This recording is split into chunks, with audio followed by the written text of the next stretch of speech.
So this video is about the 5 fundamental laws when working with fascia. Now fascia is that entire connective system. So we're not just working with one muscle, we're influencing that entire system. So the first law is intention. Before we move, before we do anything, we set the intention of how we want to work with the body. We want to work with the fascia. That is our intention. And this changes the way that we approach the body. It allows us to move from a place of curiosity, awareness, calmness, patience, instead of force. It guides the session and it tells the body, I'm here to create space. I'm here to release tension, and then that allows change. Law number 2, pin and lock. So pinning and locking is where we hold or we restrict one area of fascia while we're moving another part of the body. So when we pin and lock, the rest of the body has to adapt, and what is above and below where we are holding or restricting, pin and locking, has to move differently. It helps to find restrictions, it helps to create pressure, and it helps to open up new pathways of movement in the body. Law number 3, counter rotation.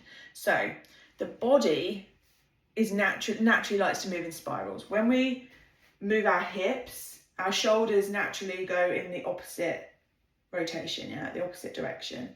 So this, by creating counter rotation, we are balancing force throughout the body. And if you don't have that counter rotation when you move, then that creates strain, stiffness, and overcompensation. So fascia maneuvers create a spring-like effect where we are twisting in opposite directions, and that is building tension, and we are then using that tension to create release. So the 4th principle, is move slowly. So if we're moving too quickly, then the body goes into protective mode. The nervous system's guarding, muscles are tightening, and the fascia isn't able to adapt. So if we're moving slowly, we're allowing the body to feel safe. We are allowing ourselves to pause, to breathe, to find areas of tension, and that lets the fascia reorganize. And then this really allows us to feel where is stuck, and then we're able to stay there for long enough. Law number 5 is breathing. So breath creates pressure. So imagine yourself as a balloon. When we inhale, the pressure builds, and when we exhale, the pressure shifts and releases. So the fascia responds to this pressure. Breath moves the fluid around, it improves circulation, it helps the body to release restriction.